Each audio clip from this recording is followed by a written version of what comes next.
Hello, everyone. Welcome to another episode on Stockertim. Welcome to Stockertim, the investors channel. We are also doing another review on yet another IPO that will be launching on Wall Street, more importantly on the Nasdaq Stock Exchange, and it is the Chime IPO.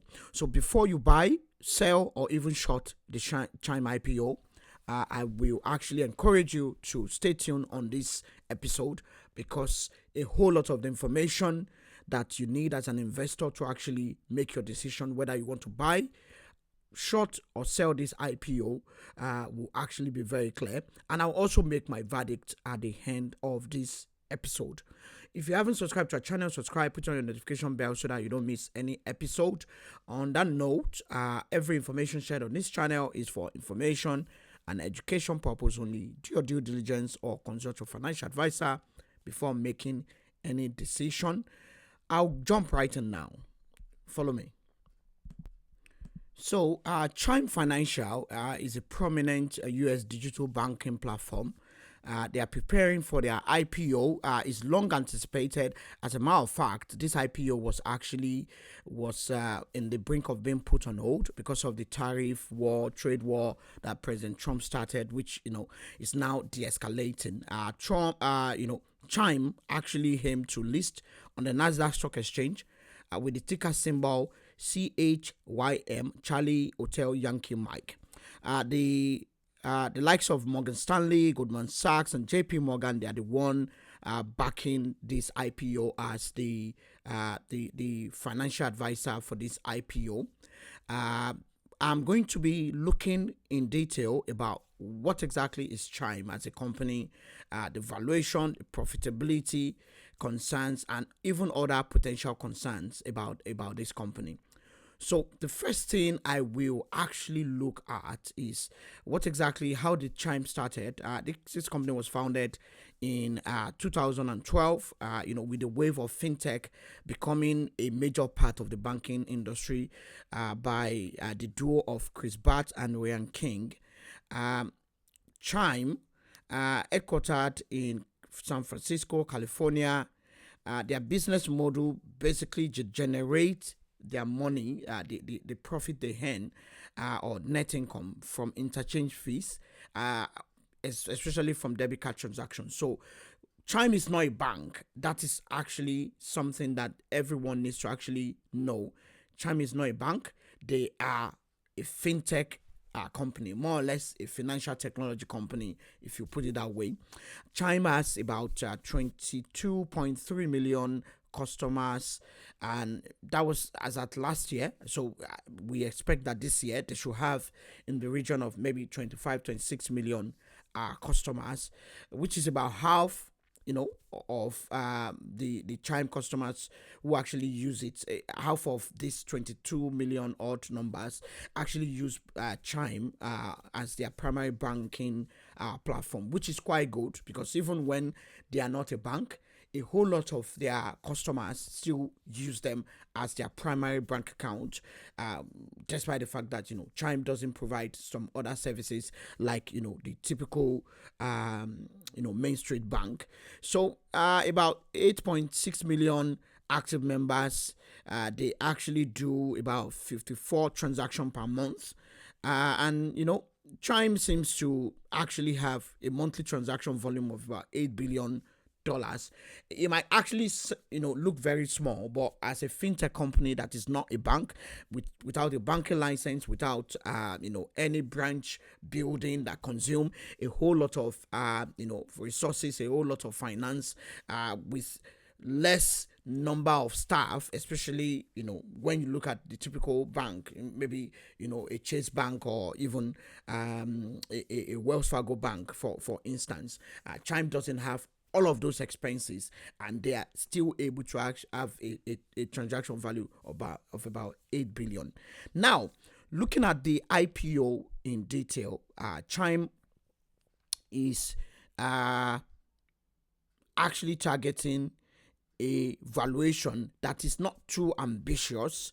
As a matter of fact, in 2024, Chime reported a revenue of about $1.67 billion So, despite the fact that this company just has a total of monthly transaction value of about 8 billion, they were able to actually record $1.67 billion of that as their revenue, which is, about 31% increase between 2023 and 2024.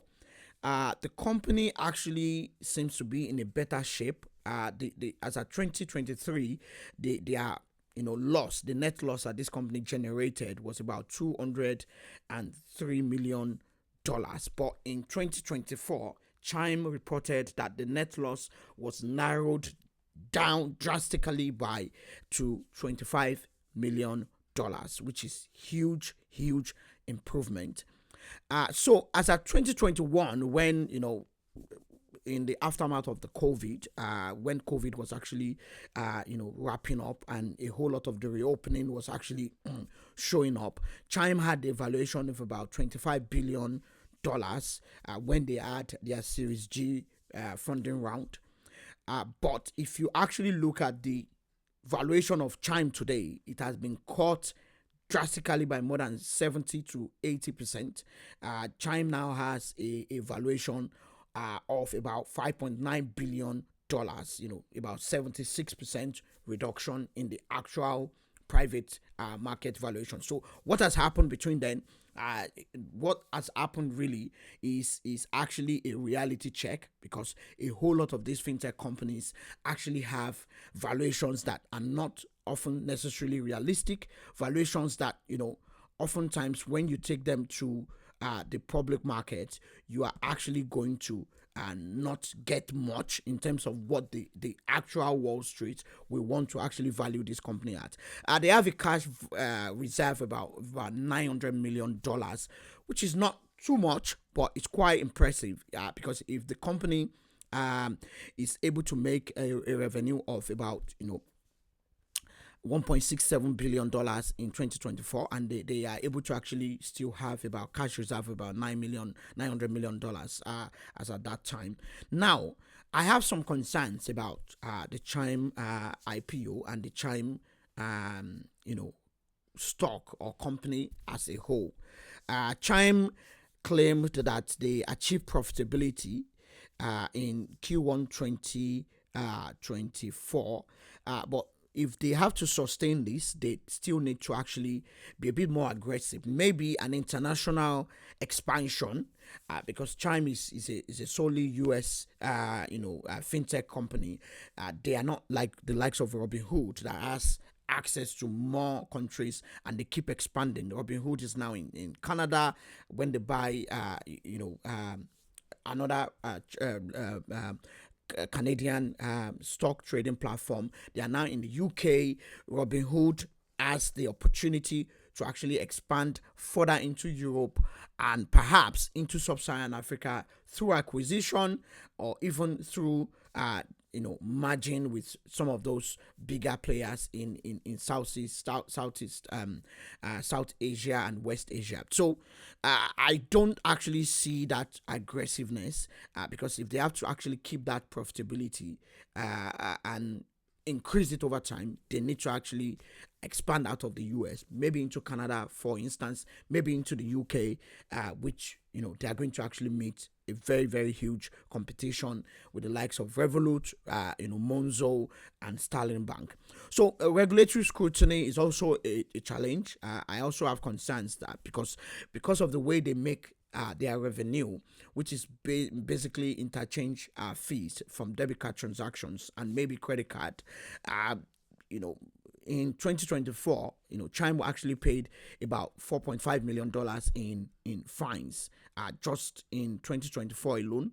Their business model, relying on interchange fees alone, is also very questionable, because if you have to actually grow the business and grow the revenue base and also increase your profitability margin, diversification of the profit and the revenue and every way this company makes money still has to be looked into.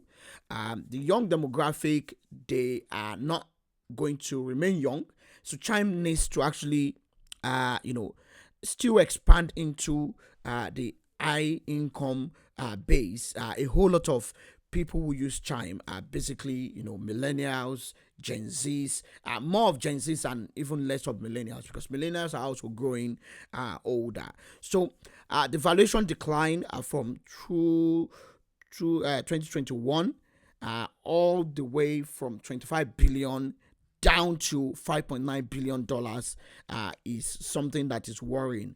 Now, what do I think? And here is my verdict. I believe Chime is one of the success story of the US fintech ecosystem.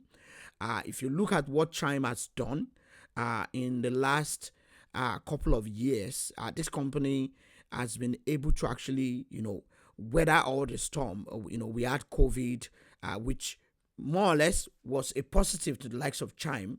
But the reopening, we had the Russian-Ukraine war, we had several hiccups, but this company was able to weather the storm, and the fact that they are able to come to the to Wall Street to actually raise capital and also become a public company is something to actually be positive about. It's not a small feat. A whole lot of fintech companies actually even packed up operation in the last few years down the line. Even banks that were actually banks, the real banks, we heard about the Silicon Valley Bank that actually folded up. So Chime actually being able to survive, despite the fact that the major revenue is from interchange fees, is a very positive one, and it also shows the management actually perhaps they know what they are doing. The only area I want to see is that Wall Street is going to still reprice the risk premium of investing in Chime.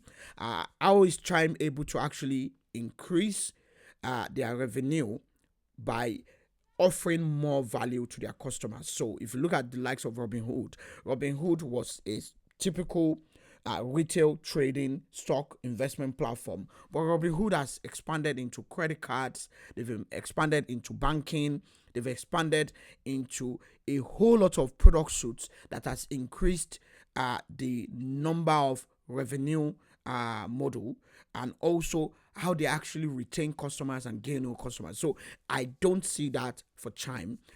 For me, this IPO is a buy, because if you look at the number of Chime customers who actually use it as their primary bank account, that's about 50% of about 22 million customers. So that is a very, very big base for this company to actually maybe in the future even have a proper banking license, and they might actually just retain that license and become a full-fledged virtual bank that is not the brick and mortar bank. I see them actually going towards that route.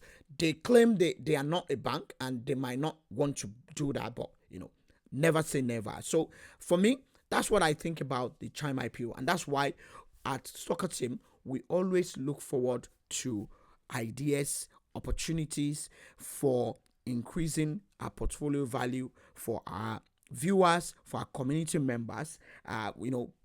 We've been talking about Palantir, how we spotted Palantir 3-4 years ago.